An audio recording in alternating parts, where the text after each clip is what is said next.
नमस्कार।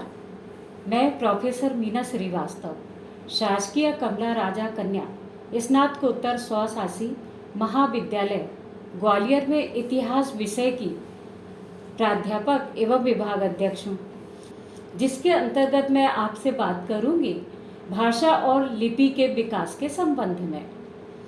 ब्राह्मी लिपि, खरोष्ठी लिपि, पाली लिपि, प्राकृत लिपि, संस्कृत और तिग लिरी आदि के संबंध में चर्चा करेंगे हम। भाषा उसे कहते हैं जो बोली जाती है।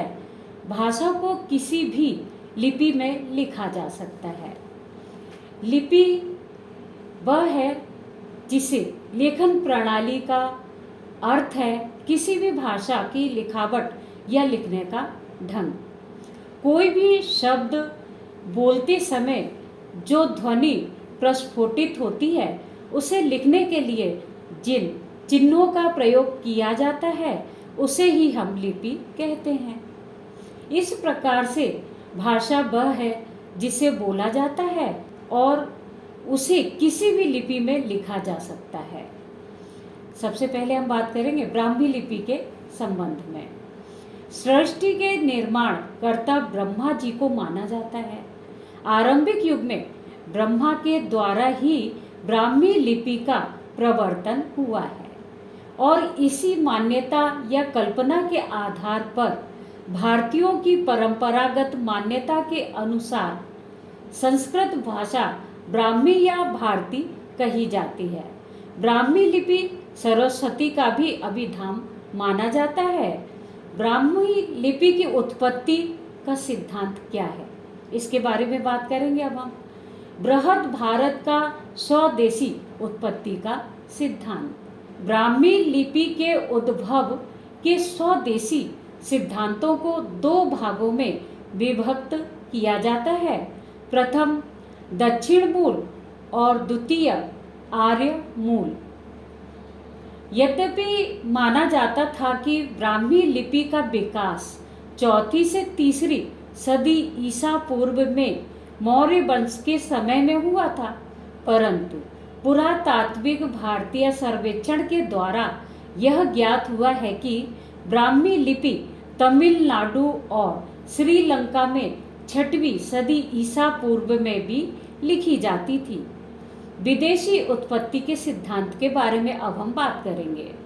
इसे 3 भागों में विभक्त किया गया है। पहला है यूनानी मूल में ब्राह्मी लिपि की उत्पत्ति।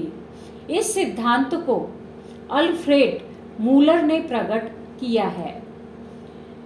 विलियम जोनस का सिद्धांत है कि यह सेमेटिक उत्पत्ति है, जिसके अनुसार फिनिशियान मूल, दूसरा दक्षिण सेमेटिक मूल और तीसरा है उत्तर सेमेटिक मूल। इस तरह की प्रधानता मानी गई है। इसके बाद हम बात करेंगे ब्राह्मी लिपि की विशेषताओं के संबंध में। यह बाएं से दाएं की ओर लिखी जाती है। इसमें मात्राओं का प्रयोग किया जाता है। व्यंजनों पर मात्रा लगाकर लिखा जाता है। कुछ व्यंजनों के संयुक्त होने पर उनके लिए संयुक्त अक्षर का प्रयोग जैसे प्र, प आदि लिखा जाता है। वर्णों का क्रम वही है जो आधुनिक भारतीय लिपियों में है। अब हम बात करेंगे खरोष्ठी लिपि के संबंध में। खरोष्ठी भारत की प्राचीनतम लिपियों में से एक है। यह दाएं से बाएं को लिखी जाती है। सम्राट अशोक ने शाह बाजगढ़ी और मनमेहरा के अभिलेख खरोष्ठी लिपि में ही लिखवाए हैं। दक्षिण भारत उज्जैन तथा मैसूर के सिद्धापुर में स्फुट अक्षर या शब्द मिले हैं। उत्तर और उत्तर पूर्वी प्रदेशों में भी खरोष्ठी लेखों वाले सिक्के, मूर्तियों तथा खरोष्ठी में लिखे हुए प्राचीन ग्रंथ उपलब्ध हुए हैं।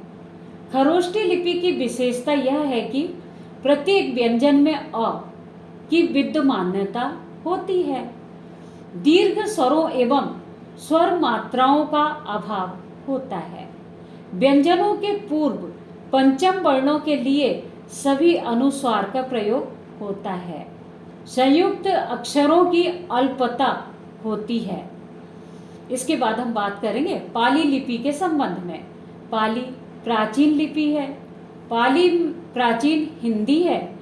पाली प्राचीन उत्तर भारत के लोगों की भाषा थी, जो पूर्व में बिहार से पश्चिम में हरियाणा राजस्थान तक और उत्तर में नेपाल उत्तर प्रदेश से दक्षिण में मध्य प्रदेश तक बोली जाती थी।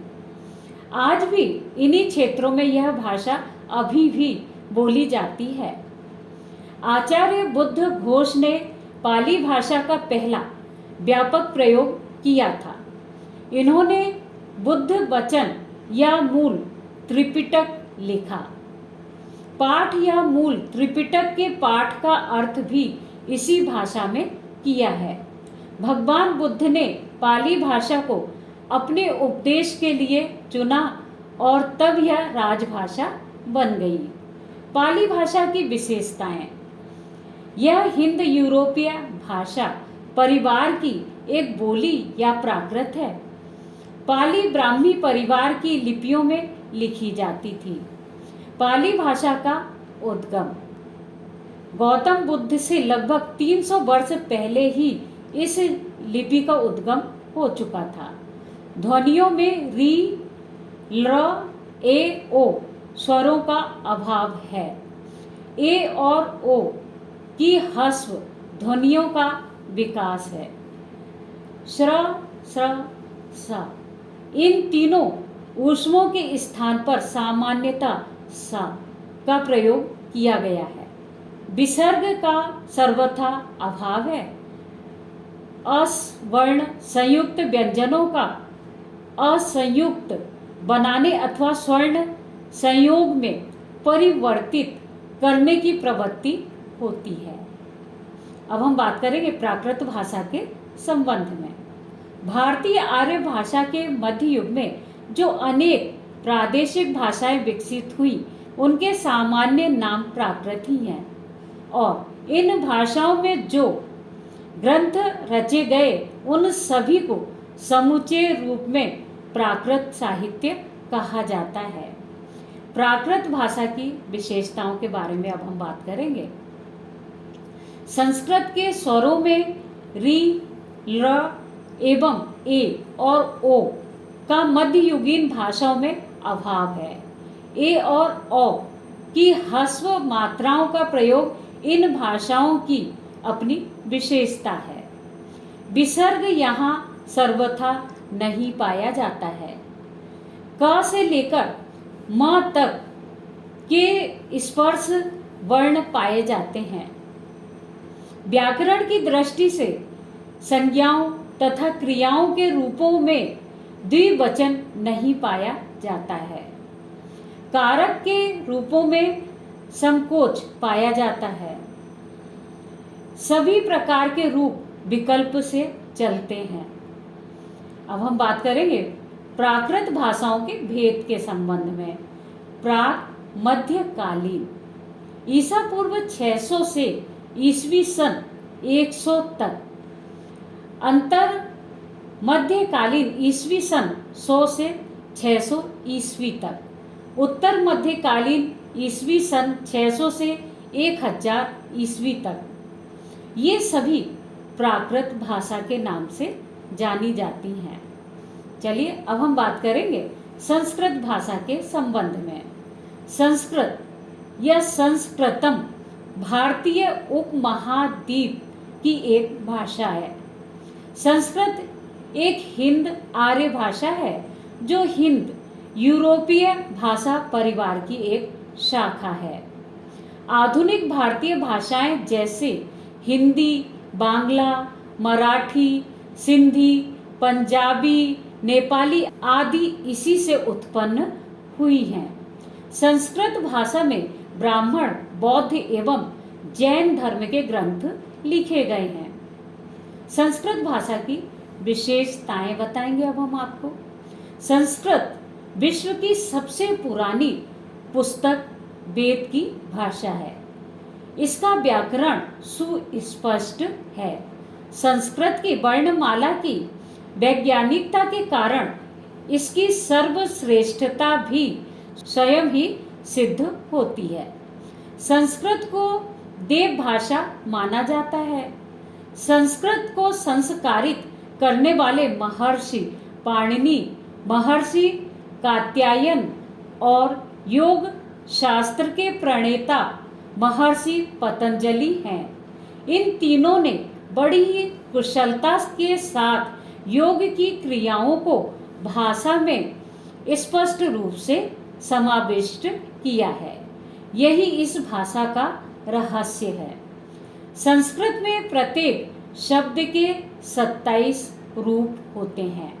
संस्कृत में द्विवचन अतिरिक्त होता है। संधि संस्कृत की सबसे महत्वपूर्ण विशेषता है।